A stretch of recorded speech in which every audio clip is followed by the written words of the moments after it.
Es un proyecto que fue concebido a principios de la década pasada. Es un proyecto, digamos, que comprende un alto nivel de compromiso de financiamiento por parte de China para el desarrollo de proyectos de infraestructura. Infraestructura que traten de conectar países, regiones, mercados. Es un proyecto de conectividad global, así se lo suele caracterizar. De alguna manera es interesante saber que la nueva Ruta de la Seda remite a lo que fue la antigua Ruta de la Seda.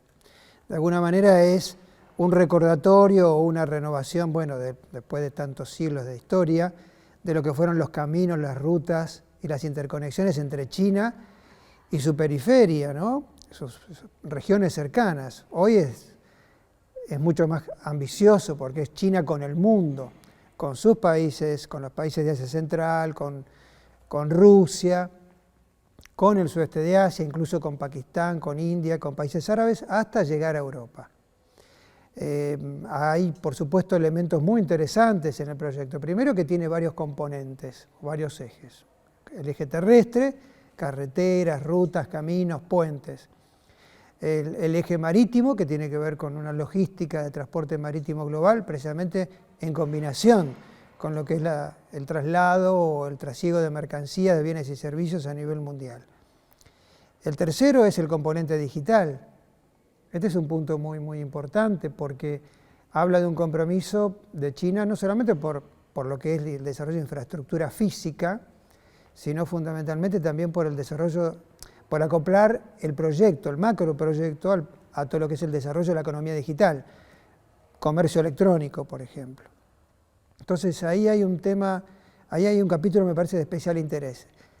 Lo importante para nosotros, ¿qué es? Que este proyecto tiene extensión hacia América Latina. En ese sentido, es importante reconocer que China no solamente pensó en sus regiones más cercanas para interconectarse mediante el proyecto de la BRI o de la OBOR, como se la suele conocer, sino también con otras regiones que geográficamente distantes, y precisamente a través de, básicamente, la canalización de préstamos, financiamiento para el desarrollo de proyectos de infraestructura. Lo que estamos viendo, o lo que hemos visto durante estos últimos prácticamente 10 o 15 años, es una gran expansión de esas opciones de mejora y de desarrollo. Por ejemplo, prácticamente las inversiones chinas bajo el manto de la OBOR, bajo el paraguas de la OBOR en África, han cambiado el perfil productivo radicalmente de muchos países africanos, cuando en realidad no había prácticamente apoyatura, no había sostén financiero por parte del Fondo Monetario, el Banco Mundial, el Banco de Desarrollo, incluso Europa.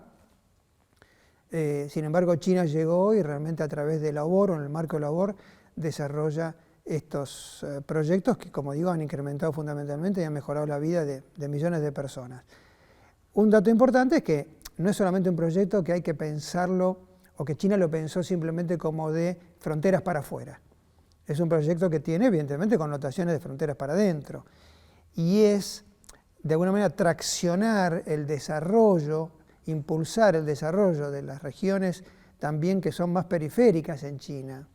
Si miramos un poco el mapa de China, las regiones del noroeste son las más atrasadas. El hecho de que la Ruta de la Seda pasara por esas regiones de menor desarrollo relativo y se lograra esta interconexión con economías periféricas, es un dato muy, muy importante que hace a la estrategia de desarrollo ya pensada más desde el punto de vista interno, más que interno-externo.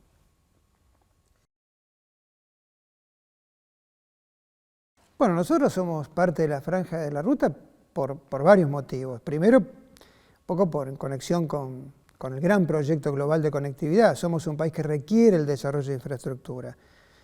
Segundo, somos un país que requiere infraestructura para exportar más y mejor al mundo y a China en particular.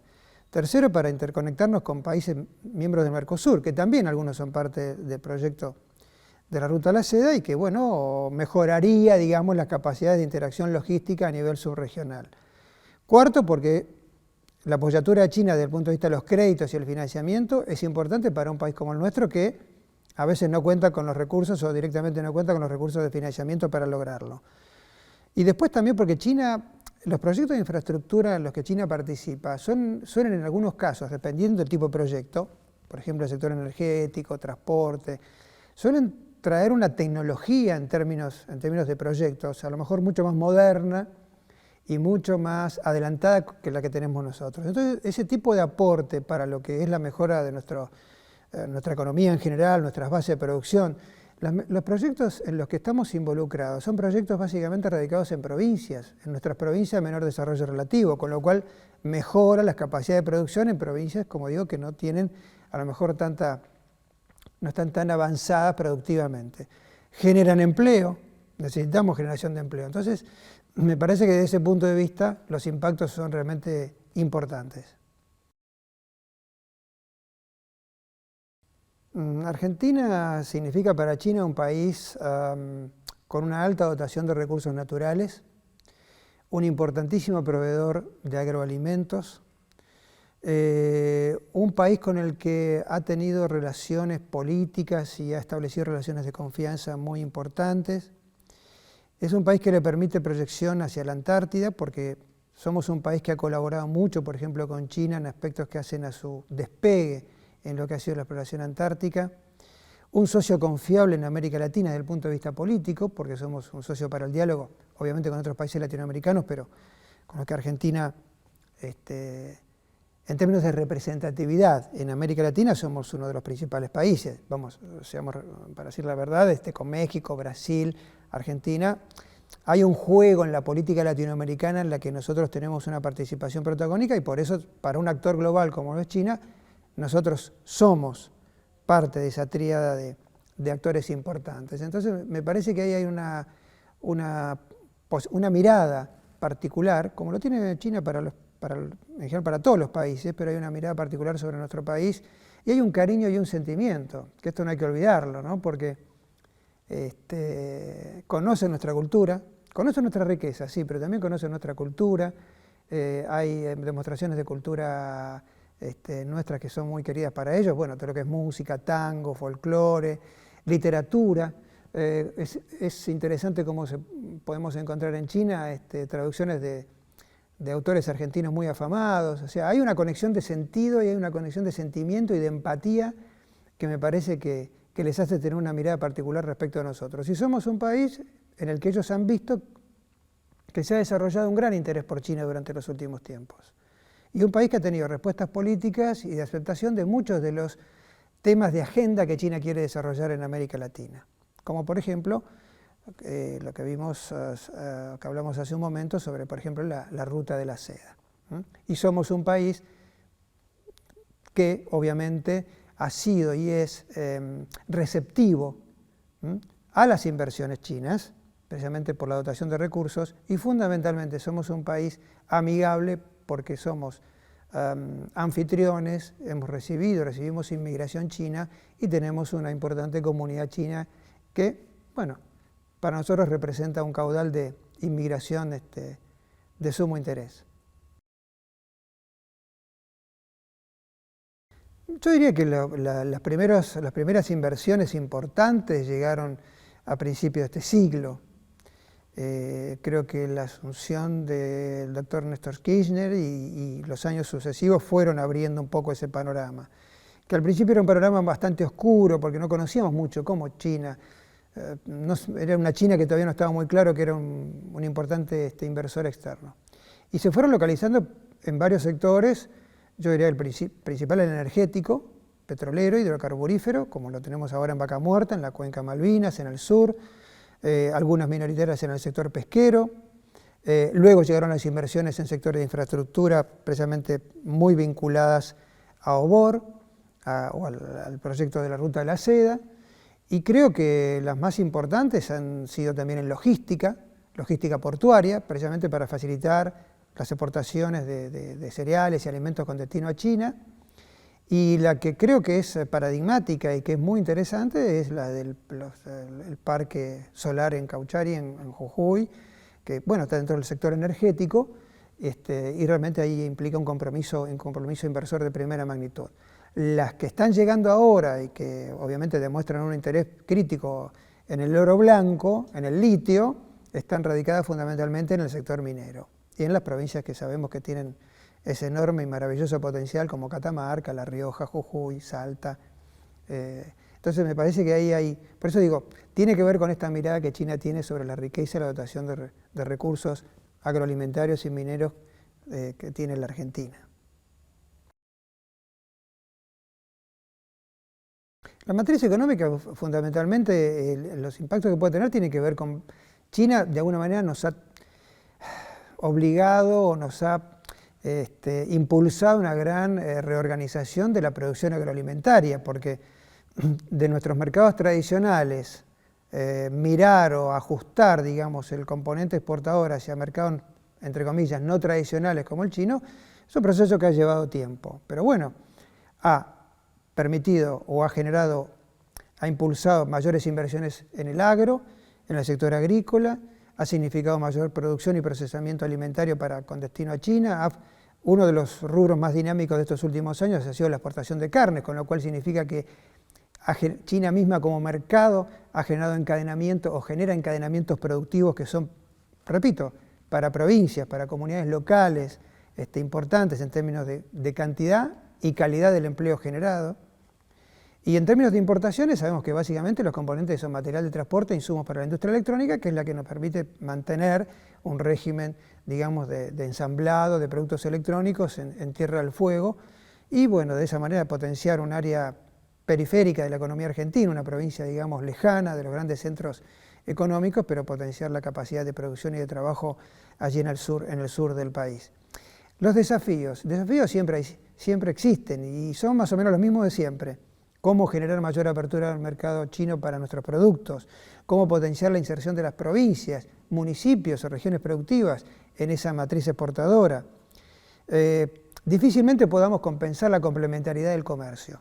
Exportamos básicamente materias primas e importamos bienes de media intensidad tecnológica y de alta tecnología. Bueno, esa complementariedad difícilmente la podamos modificar, pero el patrón sí puede ser de alguna manera moderado a través de una, entre comillas, mayor agresividad en términos de inserción de mercado. En eso hay que reconocer un punto que es importante, y es que la Argentina ha abierto recientemente un centro nuevo de promoción en una ciudad muy importante del centro de China, que diría que es históricamente, desde el punto de vista para los chinos, es una ciudad muy importante.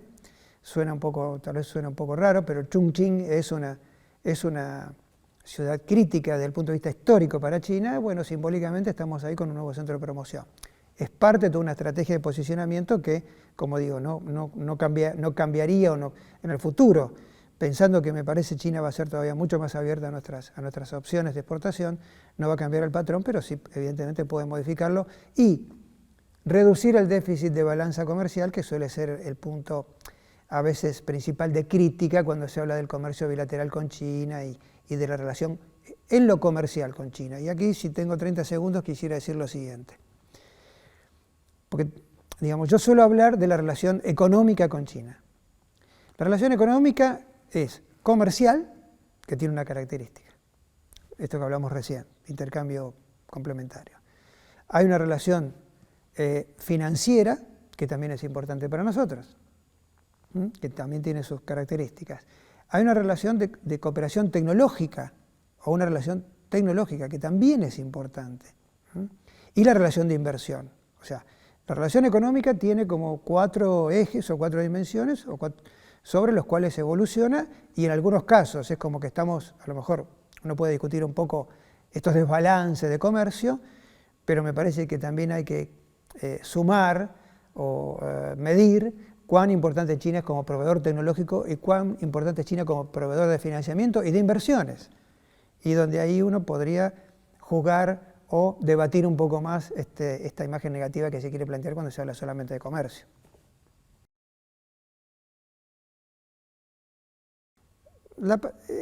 Días pasados, sobre la opinión de no tener relaciones con un país comunista. Días pasados me preguntaron lo mismo y le dije a la persona que me preguntaba, le dije, el término que se me ocurre es descabellado. Debe haber algún sinónimo, en este momento no se me ocurre. Sin sentido. A ver, primero porque es no reconocer la realidad del mundo, es decir, si el candidato o quien lo asesora le dijera, mire, el mundo ha cambiado, y este principismo absoluto, ortodoxo, duro, que se quiere aplicar, no es aplicable. Los países más capitalistas del mundo y las economías más abiertas del mundo tienen relaciones económicas con China full, con algunos ribetes de mayor o menor tensión, pero la tienen. No se entiende por qué, digamos, esa mención tan taxativa.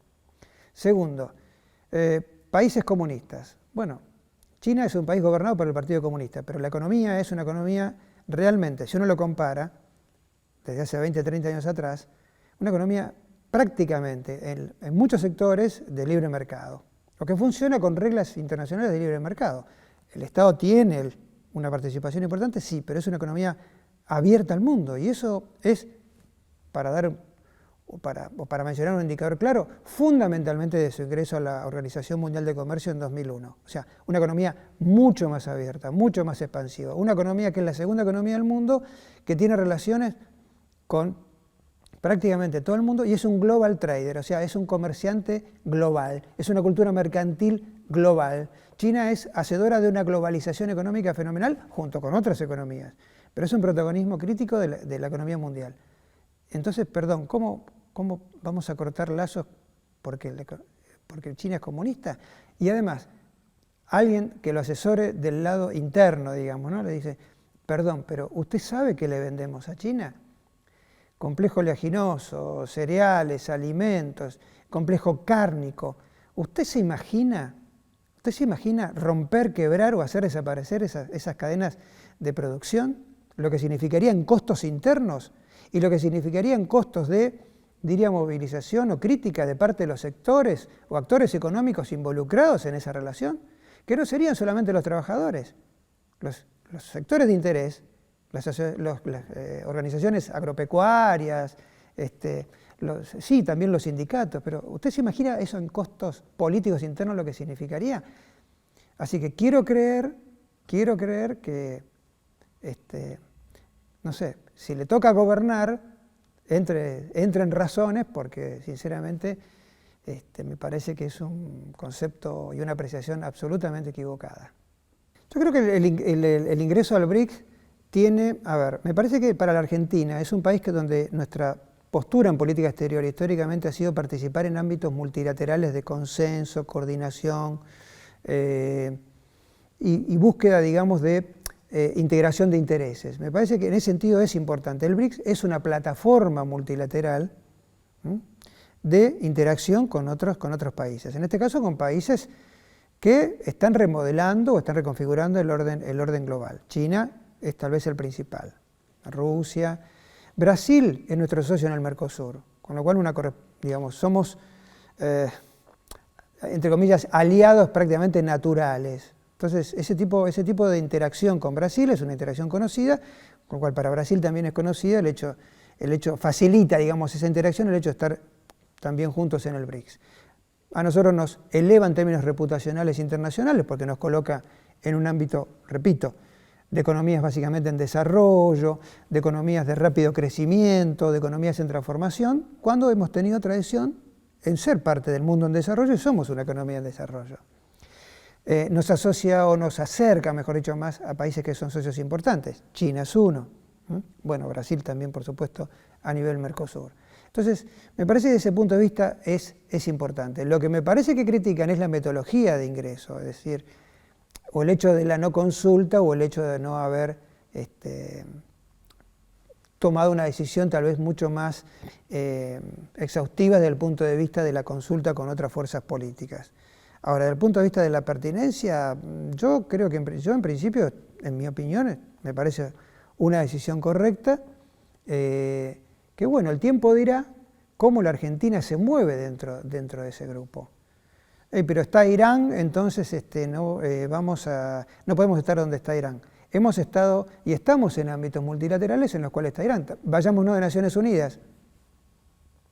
Digo, Corea del Norte está en Naciones Unidas. Vayámonos de Naciones Unidas. A ver, entiendo que tiene que haber como una posición a veces crítica de la oposición, precisamente porque son oposición.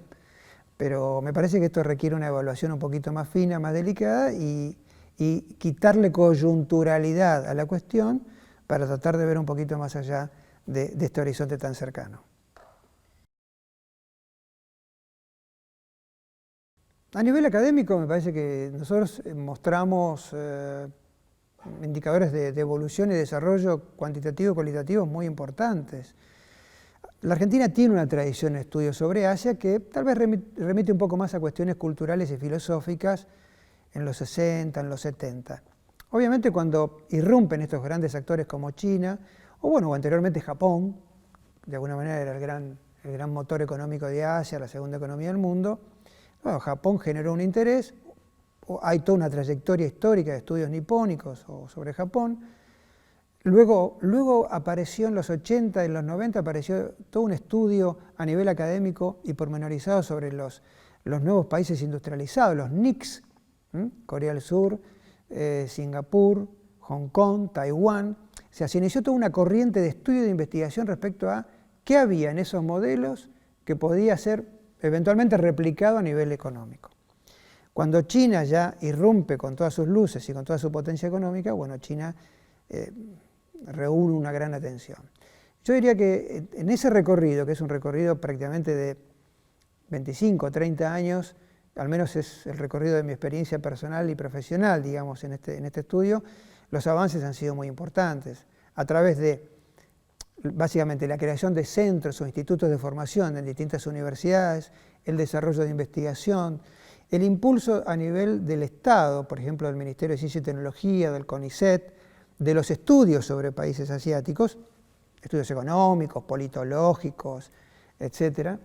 Ese es un punto muy, muy importante. Y luego, toda la generación de interés que se ha producido a nivel de estudiantes y de investigadores. Los intercambios académicos han aumentado exponencialmente, los intercambios universitarios, las visitas de colegas chinos, las publicaciones conjuntas, investigaciones conjuntas, es decir, todo un mecanismo en el que hemos podido participar durante estos últimos años. Y yo creo que también, por supuesto, al lado chino, me parece que los institutos Confucio son tal vez el más importante indicador de este deseo de conectar, vincular mucho más la academia y los estudios locales, argentinos, con centros de investigación y de estudios en China. Todo eso ha generado y ha retroalimentado un conocimiento mutuo.